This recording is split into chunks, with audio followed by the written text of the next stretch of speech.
মানুষ চলে যায় কিন্তু তার লাগানো গাছ আর শেখানো ভালোবাসা কখনো মরে না। আসসালামু আলাইকুম, welcome to my new blog.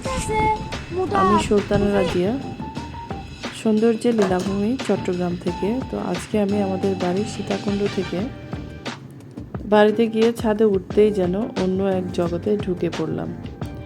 চারিদিকে সারিবদ্ধভাবে দাঁড়িয়ে আছে মরিচ গাছ, ঢালে ঝুলছে টাটকা সবুজ মরিচ, পাশে লেবু গাছ, একটু দূরে পেয়ারা আর বিভিন্ন সবজির সমারোহ। ছাদের উপর এমন একটা সবুজ স্বপ্ন দাঁড়িয়ে আছে যেটা দেখলে মনে হয় এখানে শুধু গাছ না, গল্পের জন্য।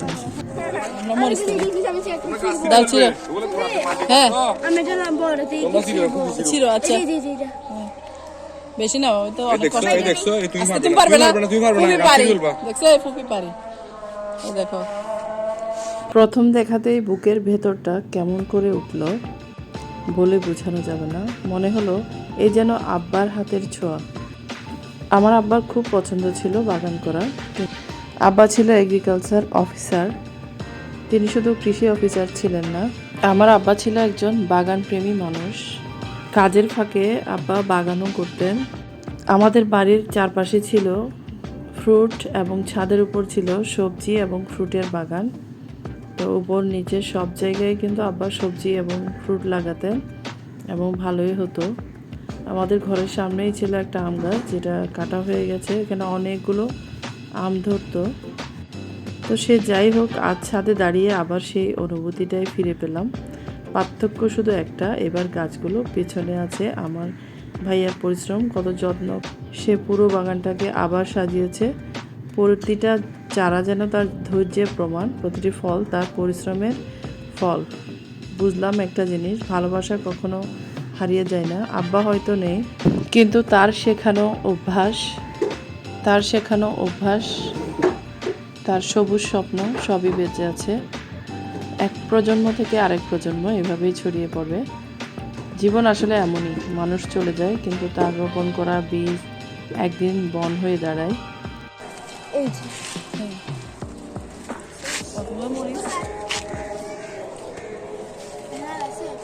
ছোট ছোট গুলা বড় দেখছিলাম। আচ্ছা, এখানে সব ছোট ছোট। এটা বড়, হ্যাঁ বড় আছে।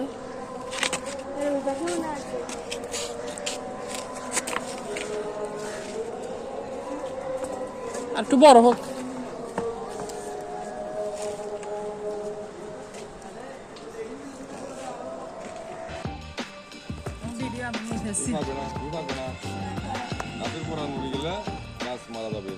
এই কতগুলো মরিচ তুলছি।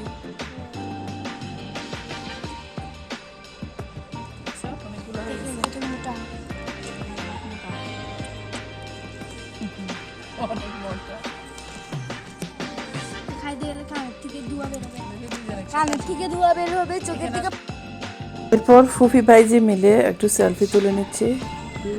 তারপর চলে এলো লবণ মরিচ, এবার খাওয়ার পালা। আমার জন্য একটা বড় থেকে নিয়ে আসো। যেখানে হাত দিচ্ছি ওখানে পরে পাচ্ছি।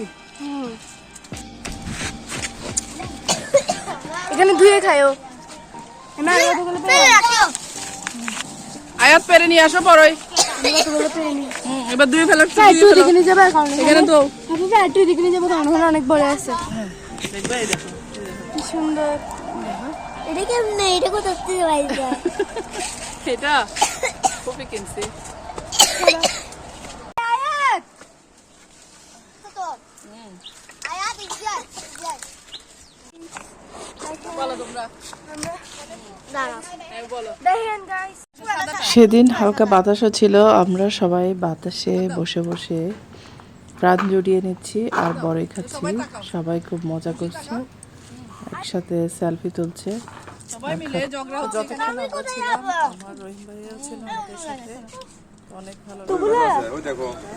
এই দেখো কতগুলা।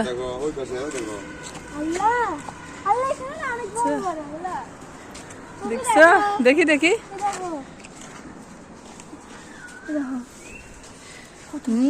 দেখছি তো।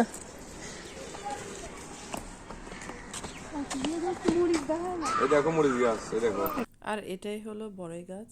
এটাতে মাত্র একটা ঢাল এসেছে, তো ঢালটা পুরো ছাদ জুড়ে গোলাকার হয়ে আছে, একদম ছাউনির মতো ছেয়ে আছে, দেখতে খুবই সুন্দর লাগছে। আর এখানে আছে তিতা করলা। এই তিতা করলা কই?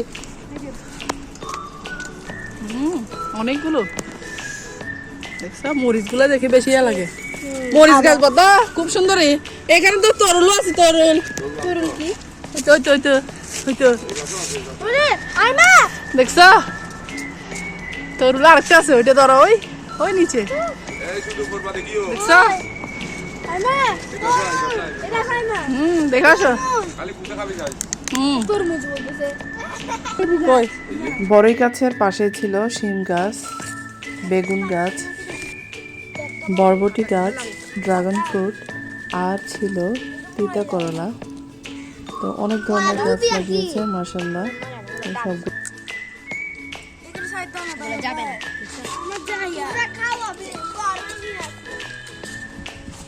সব বেশি করে তুমি আমার বাবা, তো মেয়ের জন্য তো তোমার পরে পাততে হবে, তাই না? পাইছা?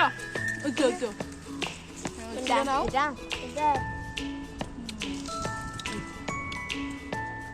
কত মজা না? এই তো বড় বড় নিয়ে আসছে আমার বাবা গাছের নিচে। আমরা সে মতো না করিস না রে।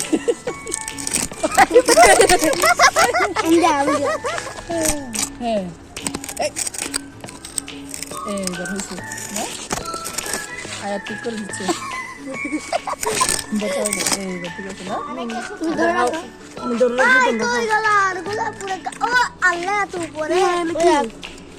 বুট দিয়ে আসছি না এখন, এটি চিহ্ন।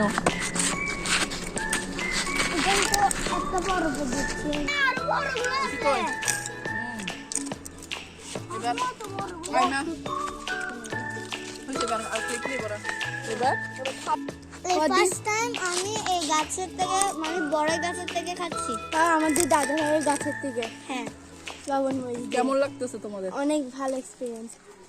এটা তো সেই মজা, এটা তো যদি আমি একটু করে এখানে দিই, অনেক মজা লাগে না? ফ্রেশ বড়ই খাওয়ার মজাই আলাদা।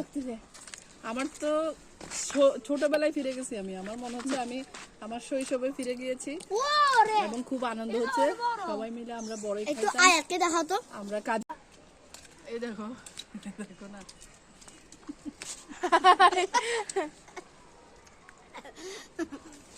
আয়াত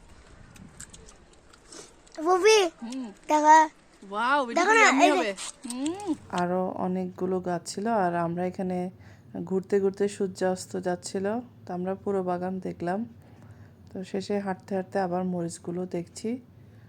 তো অনেকক্ষণ আমরা ছাদে হেঁটেছিলাম সেদিন, সেই দুপুরে গিয়েছিলাম, বিকেল গড়িয়ে সন্ধ্যের একটু আগেই আমরা নেমেছিলাম।